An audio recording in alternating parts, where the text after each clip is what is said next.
გუშინ გამოცხადდა მოულოდნელად მაშინ ეკრა ჩემი სიტყვაზე მუშაობა უკვე მქონდა დამთავრებული, რომ პრეზიდენტის გამოსვლა იყო გადადებული.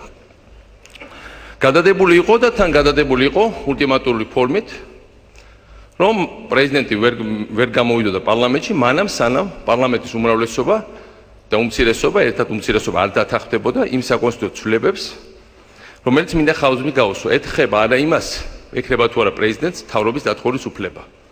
ეს უფლება ძალიან ეფემერულია კონსტიტუციაში და მე არაერთხელ მithქვავს, რომ მით უმეტეს არჩევნებიდან რამდენიმე თვის თავზე მე ამის გამოყენებას არ ვაპირებ.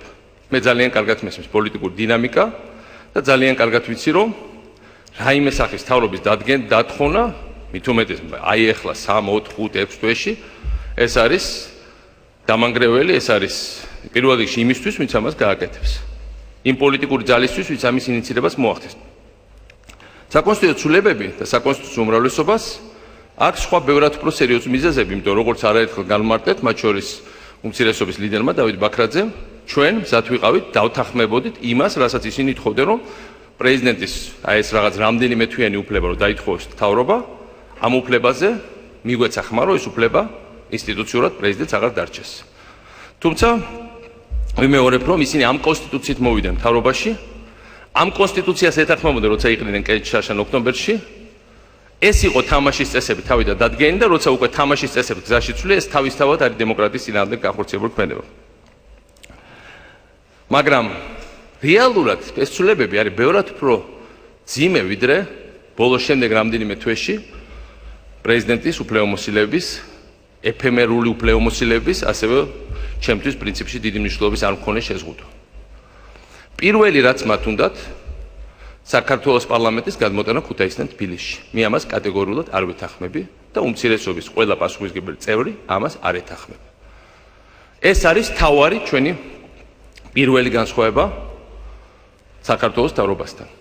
მათი мотиваცია პარლამენტის გადმოტანას თბილისში მათ კარგად გაახმოვანეს, რომ მათ უნდა თავრობას უნდა კარგად აკონტროლოს პარლამენტი. როდესაც მე და ჩემი მეგობრები წინა საპარლამენტო უმრავლესობა გამოვიდა ინიციატივით, რომ პარლამენტი იყოს ქუთაისში, თავარი мотиваცია ამის იყო სწორედ ეს, რომ თავრობა უნდა იყოს ცალკე, პარლამენტი უნდა იყოს ძლიერი და არ იყოს თავრობის წრეხის ქვეშ, პარლამენტმა უნდა იყოს ბევრი ბერკეტი ხელში, ხალხი უნდა იყოს ფართო წარმოდგენილი პარლამენტში, პარლამენტი უნდა იყოს საქართველოს გეოგრაფიულ ცენტრში, დასავლეთ საქართველოს უნდა გქონდეს ასევე თავისი პოლიტიკური მნიშვნელოვანი მიზიდულობის ცენტრი, რათა განვითარდეს, რათა წელში გაიმართოს, რათა ჩვენი მტრის ოცნება, რომ ისევ საქართველოს შეზღუდოს წიფლისკაი გუბერნიამდე ერთი ჩემი კოლეგის ციტატა რო ვიხმარო, ეს აღარასდროდეს არავინ განახორციელებს. პირველი მთავარი რაზეც დღეს იბძვიან. კიდევ ერთხელ ვიმეორებ, ჩვენ ვეთანხმებით და ვაძლევთ ხმას პრეზიდენტის ამ უფლების შეზღუდვას. ეს არ არის და საზოგადოება შეყავთ, ცდილობენ შეიყვანონ შეცდომაში. პირველი ჩვენი მთავარი განსხვავება, რასაც ჩვენ არ ვეთანხმებით, არის პარლამენტის ქუთაისიდან წამოღება. და მისი თავრობის ქვეშ მოქცევა, მათ შორის ფიზიკური კონტროლის ქვეშ, როგორც მათ ეს განაცხადეს. მეორე, რასაც ჩვენ არ ვეთანხმებით, რასაც უმცირესობა არ ეთანხმება და მე არ ვეთანხმები როგორც პრეზიდენტი, ეს არის ახალი ინიციატივა, რომ პირდაპირ საპრეზიდენტო არჩევნები საქართველოში გაუქმდეს. ამისთვის უნდათ მათ უმრავლესობა.